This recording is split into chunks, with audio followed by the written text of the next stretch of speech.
असुर है।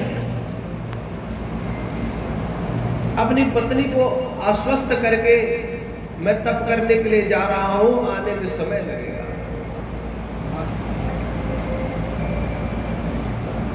चले गए,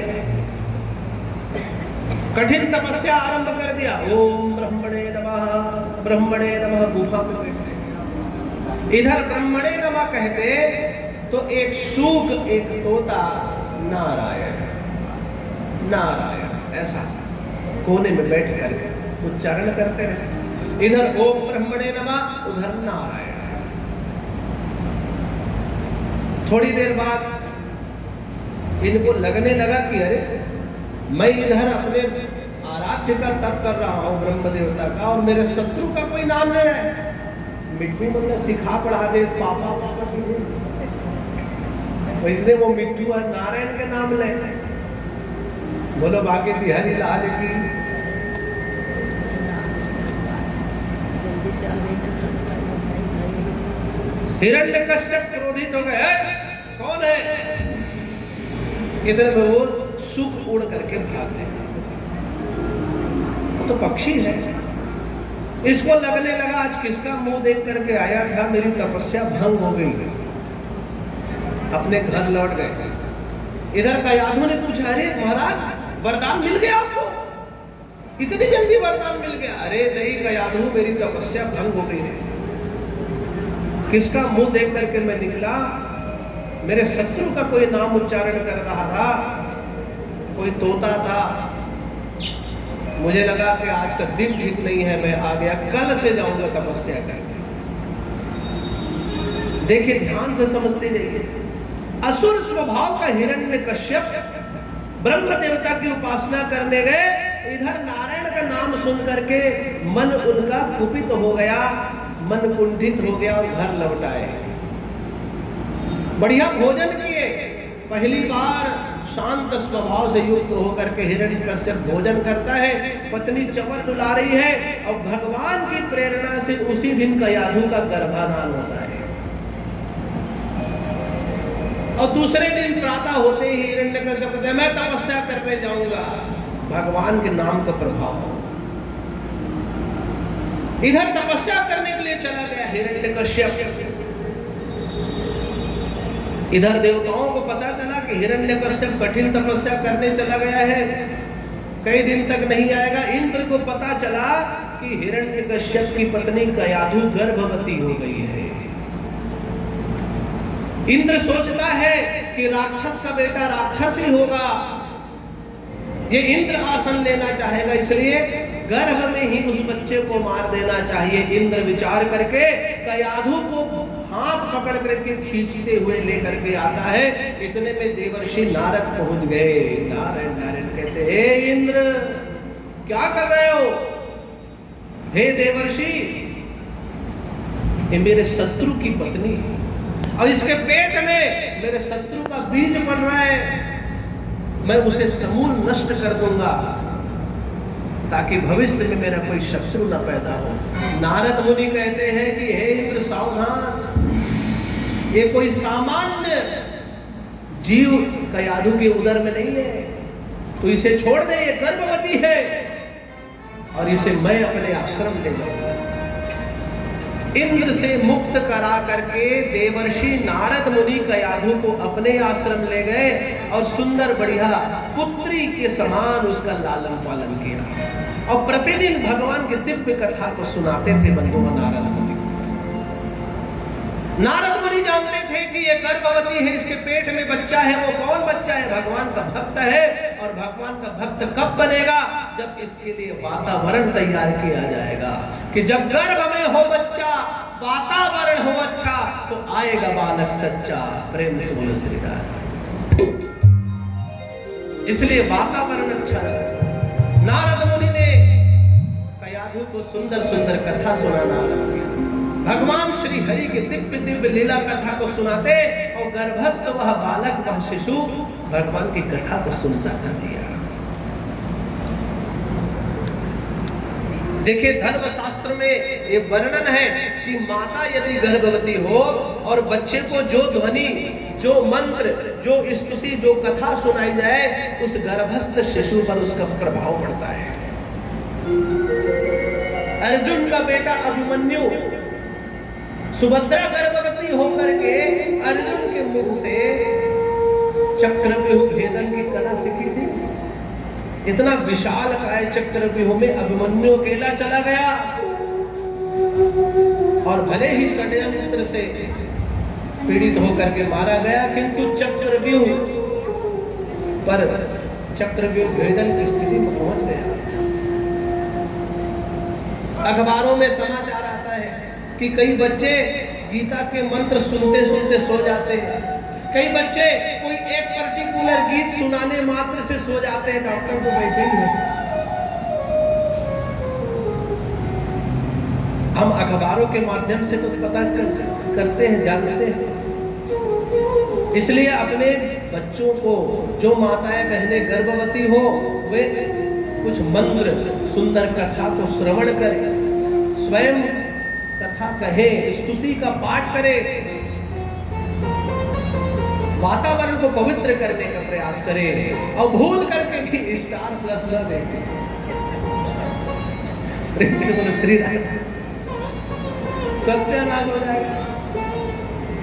बहुत विचित्र स्थिति है, और आजकल ऐसा चल रहा है। माताएं बहनें, जहां जाता हूं तो ऐसी घटना होती, सुधार करवाता हूं, इसको बंद करो, ठीक ठाक लगाओ। नारद मुनि ने सुंदर उपदेश दिया कयाधु को। इधर हिरण्यकश्यप तपस्या कर रहे हैं, तपस्या पूर्ण होने वाली है, पूरा शरीर दीमकों ने खा लिया है, वाल्मीकि बन गया है शरीर। ब्रह्म देवता कठिन तपस्या से प्रसन्न होकर पहुंच गए। हिरण्यकश्यप उठ बेटा, कमंडल का जल छिड़का, जितने शरीर जीर्ण हो चुके थे, स्वस्थ हो गया शरीर, खड़े हो गए। हिरण्यकश्यप, पितामह आप आ गए। हे ब्रह्म देवता, यदि आप मुझसे प्रसन्न हैं तो मुझको वरदान दीजिए, मैं अमर हो जाऊं।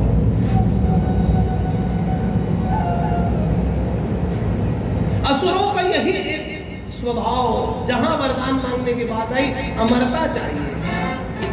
ब्रह्म देवता कहने लगे, अरे इसको छोड़ करके दूसरा कोई मांग ले, अमरता मेरी डिक्शनरी में नहीं है, मेरे पास नहीं है। हिरण्यकश्यप अपनी बुद्धि का प्रयोग करता है और सोचता है कि अमरता के समान ही दूसरा वरदान मांगना चाहिए। कहता है कि महाराज, यदि आप मुझे वरदान देना चाहते हैं तो मैं जो जो कहता हूं वो सब मुझे देते जाइए। बोले, आपके बनाए हुए 12 महीनों में मेरी मृत्यु ना हो। ब्रह्म देवता कहने लगे, तथास्तु,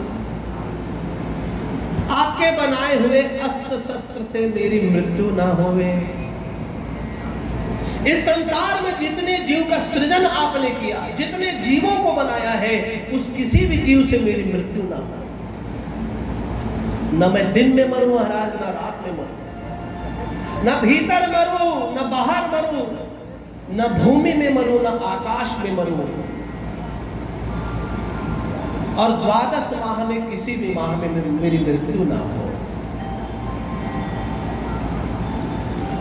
ब्रह्म देवता ने जब हिरण्यकश्यप के मुख से ये बात सुनी तो मन ही मन ध्यान किया, परमात्मा परम प्रभु श्री हरि का प्रभु बड़ा विचित्र वरदान मांग रहा है। भगवान ने संकेत किया मुस्कुरा करके, हंस दिए प्रभु नारायण। नारायण की मुस्कुराहट को समझ गए ब्रह्म देवता, हरी झंडी मिल गए, बाकी परमात्मा निपटेंगे, क्या करना था।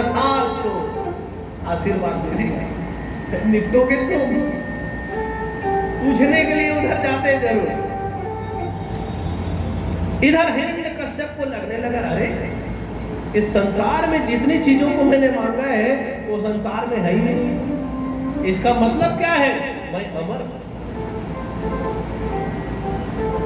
हो गया, मुझे कोई नहीं मारेगा। तीनों लोगों पर अत्याचार करना आरंभ कर दिया। और असुरों का स्वभाव क्या करते हैं? ब्राह्मणों पर, गौ माता पर पहले अत्याचार। जितने मंदिर है, देवालय है, सब मंदिरों को तोड़ दिया जाए, विष्णु की पूजा बंद हो जाए, यज्ञ बंद करो, मंदिरों को तोड़ डालो, ब्राह्मणों को मारो काटो, अत्याचार करो, गौ हत्या करो, ये सब असुरों का स्वभाव है। देखो क्या चल रहा है, ये सब कर रहे कौन? असुर प्रकृति के लोग करते हैं। एक असुर आया गजनवी, कितनी बार मंदिरों पर आक्रमण किया, यह कि नहीं किया, हमारे मंदिरों को चीर्ण विर्ण कर दिया। चिंता नहीं करना, जब तक धरती में गौ ब्राह्मण है तब तक धरती का अस्तित्व है। इसलिए ब्राह्मण, गौ और यज्ञ की उपासना करो। अपने जीवन काल में एक मंदिर अवश्य बनाओ, मंदिर का निर्माण अवश्य करना चाहिए। जो अपने जीवन में मंदिर का निर्माण करता है, परमात्मा की कृपा से उसका यश, कीर्ति, वैभव का वर्धन होता है। आप सबको पता होगा कि नहीं होता, शिव भक्त महारानी अहिल्याबाई होलकर, इन्होंने काशी विश्वनाथ की प्रतिष्ठा कराई। हजारों मंदिर का निर्माण भारतवर्ष में इन्होंने किया। इसलिए मंदिरों का निर्माण अवश्य करें। बहुत अत्याचार मचा दिया हिरण्यकश्यप, त्राही त्राही हो गया भैया। सृष्टि पर बड़ा भयानक तांडव मचा दिया। इधर समय जब बीतने लगा तो हिरण्यकश्यप के कयाधु के द्वारा 4 पुत्र होते हैं, संलाद, अनुलाद, लाद और सबसे छोटा होता है प्रहलाद। 3 तो पहले के थे, छोटा प्रहलाद का जन्म हुआ। हिरण्यकश्यप विचार करता है कि मेरा बच्चा असुर कुल में हुआ है, इसलिए असुर शिक्षा ले, आसुरी शिक्षा। हमारे बच्चे कौन सी शिक्षा लेते आए थे? महकाले की शिक्षा। यही चल रहा था नहीं? आसुरी शिक्षा के लिए किनको बुलाए? शुक्राचार्य के बेटे षंड और अमर्क को। आइए आइए महाराज, ये मेरा बेटा है, असुर धर्म सिखाना, ले जाओ इनको। प्रहलाद चल दिए भैया। अब गुरु जी के यहाँ आश्रम में रहते थे, सुंदर बढ़िया, जैसा गुरु जी पढ़ाते थे, शुक्र नीति पढ़ाते थे, आसुरी विद्या सिखाई जाती थी। और जब गुरु जी इधर उधर हो जाते तो एकांत में प्रहलाद, जो कि भगवान का भक्त था, श्री हरि की कथा सुन करके चित्त और मन निर्मल हो चुका था, जहां अवसर आता एकांत का, भगवान का नाम जपने लगता, नारायण नारायण नारायण। एक दिन की बात है, षंड अमर्क गुरु जी को कहीं और सामग्री लेने जाना होता था। सामग्री लेने जाने के लिए वे निकल पड़े।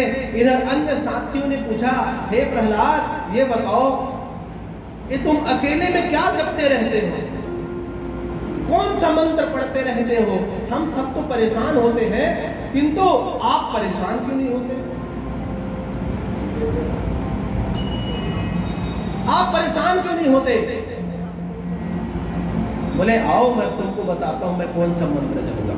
गुरु जी चले गए इधर बाजार, और ये सब शिष्यों को, अपने भाई बंधुओं को लेकर के मंडल बना करके, बढ़िया भैया, जैसे भैया ढोलक बजाते नहीं कितना सुंदर, ऐसी ढोलक वोलक ले लिए भैया, और आनंद से भगवान का कीर्तन करने लग गए। प्रहलाद जी, मेरे साथ आप भी दोहराओ मित्रों, साथियों आओ, ऐसा करके सत्संग आरंभ हो गया। श्रीमन्नारायण नारायण हरे हरे, श्रीमन्नारायण नारायण हरे हरे। तेरी लीला तेरी लीला, तेरी लीला सबसे प्यारी नहीं हरे हरे। तेरी लीला सबसे प्यारी नहीं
श्री हरि नारायण का नाम जप करने लगे। सुंदर सत्संग हुआ। इतने में गुरुजी आ गए। अरे कैसे बैठे हो? सब भाग गए, अपने अपने कार्य करने लगे। समय बीतने लगा, गुरुकुल की शिक्षा पूरी हुई। संड अमरक ने कहा कि हे प्रहलाद, तुम्हारी शिक्षा पूरी हुई है, अब चले जाओ। सेमेस्टर हो गया पूरा का 6 सेमेस्टर होता है ना, 8। एक सेशन पूरा हो गया तुम्हारा, अब जाओ अपने घर। पिताजी के यहाँ जाओ, समाचार देना। हिरण्यकश्यप के पास पहुंचे प्रहलाद जी। पिताजी मैं आ गया। अपने गोदी में बैठा हिरण्यकश्यप ने, आओ बेटा आओ। सुंदर बेटा, बड़ा सुंदर दिख रहे हो, क्या पढ़े रे? कुछ सुंदर शिक्षा मिली? असुर धर्म जाने? बोले पिताजी मैंने तो केवल एक धर्म को जाना है, क्योंकि इस संसार में परहित सरिस धर्म नहीं भाई, पर पीड़ा सम नहीं अजमाई। हे पिताजी, इस संसार में दूसरे का हित से बढ़ करके कोई धर्म नहीं है पिताजी, और दूसरे को जो पीड़ा होती है उस पीड़ा को दूर करने का प्रयत्न करना चाहिए। जैसे ही ऐसा सुना, हिरण्यकश्यप अपने पुत्र को गोदी से उठा पटक दिए। यही सीखने के लिए क्या असुर धर्म यही है? क्या सीख लिया रे प्रहलाद? तुरंत जाओ, फिर से पढ़ो, तुम्हारी छुट्टी समाप्त। हिरण्यकश्यप तो असुर है। अपने बच्चे को भेज दिए, सैनिकों से खबर करा दिया, सूचना मिल गई। संड अमरक को ठीक से पढ़ाने का आदेश दिया महाराज।